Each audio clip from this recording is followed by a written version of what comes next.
Hello guys, আজকে কুরবানি সম্পর্কে কিছু কথা বলবো।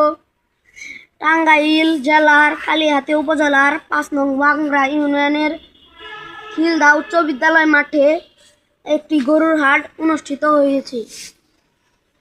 আসলে কি বলার, কৃষকদের কুরবানির সময় অনেক কষ্ট হয়, তারা তারা তারা অনেক কষ্ট পায়, তাদের গরু বেচতে ইচ্ছা করে না, কিন্তু উপহাস তাদের গরু বেচতে নিয়েই যেতে হয়।